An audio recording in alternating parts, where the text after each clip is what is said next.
In this video, I'm going to show you how to replace your AC condenser. That's this one right here. Now, just as a disclaimer, you're going to want to get your refrigerant professionally evacuated from the system. You don't want to open this up with pressure and refrigerant still in the system. So go ahead and get it drained, evacuated properly, and then you can do your repair. I'm going to loosen the two top intercooler bolts.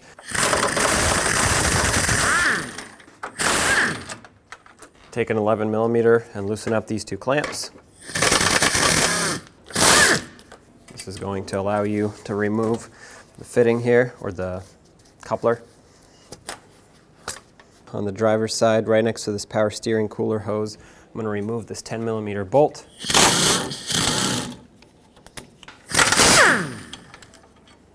Pull this straight up.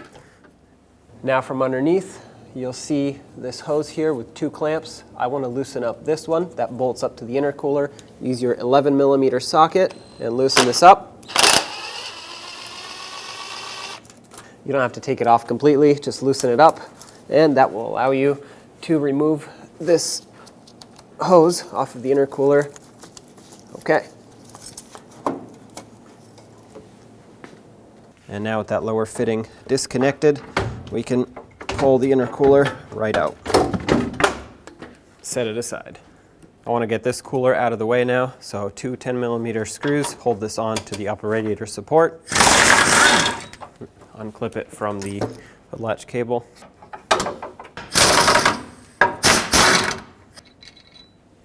Remove it and flip it out of the way.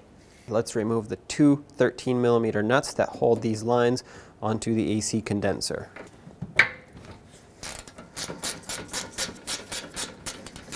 Now, because you've had your refrigerant evacuated, there actually will be a vacuum in the system, so when you pull off one of the lines, the first one you pull off, it's going to hiss, but it's not pressure, it's just vacuum. Remove the second one.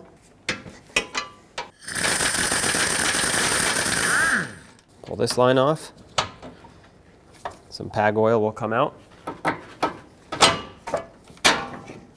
On each side, the AC condenser will be held on with an 8mm bolt. Remove it on both sides.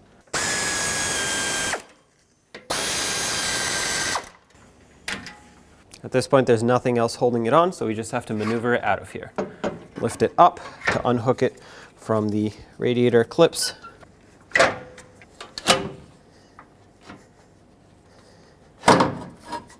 Okay. Slide it down. Watch out for your radiator fins. Make sure you don't damage them.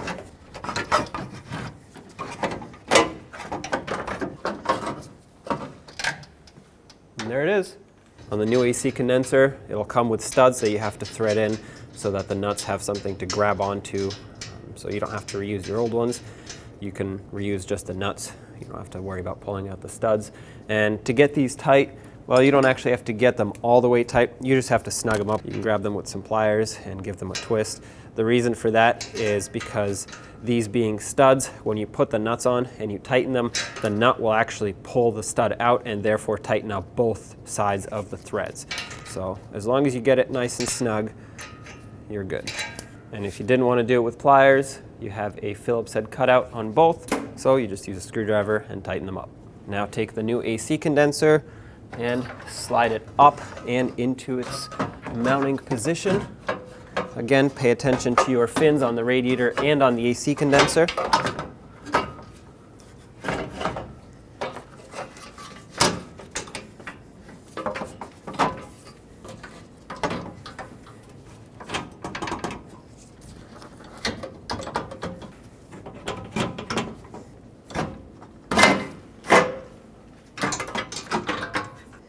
All right, on each side on the bottom, you'll have these tabs that need to line up so that the AC condenser can lock in both top and bottom. It doesn't have any bolts on the bottom, so it's important that you get those lined up. Now you can line up the bolts and start them in on both sides, of course. Try to center everything up as best as you can, and then we'll snug these up.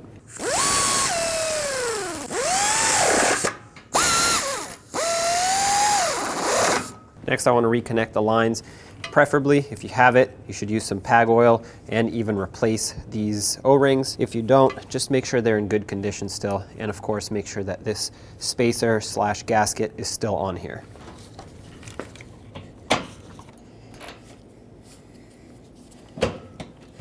Okay, try to press the lines in all the way before you put the mounting nuts on. Put on the mounting nuts and we'll snug them up, make sure they're nice and tight.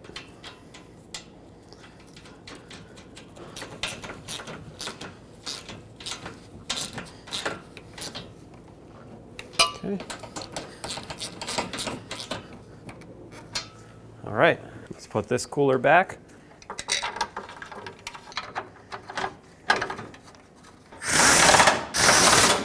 Let's get the intercooler back in, slide it down.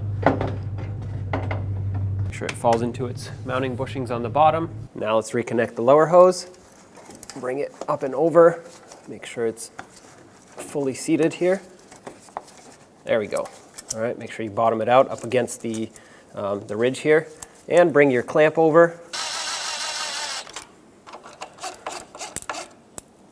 Okay, that looks pretty good right there. It's squeezing the hose, but not too much. You don't want it to completely crush it, and you also don't want this to break.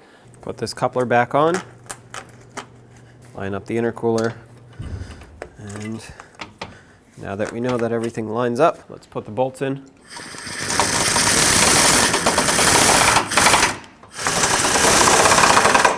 And let's clamp it on.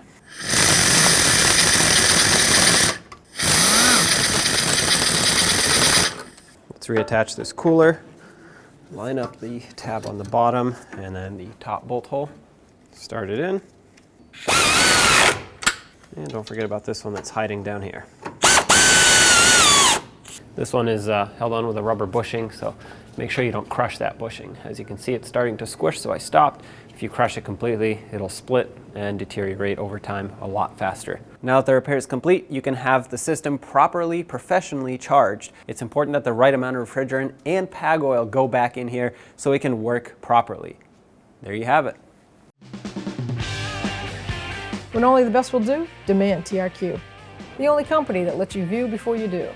TRQ is committed to offering the highest quality aftermarket auto parts that are engineered for peace of mind. Thanks for using and viewing with TRQ.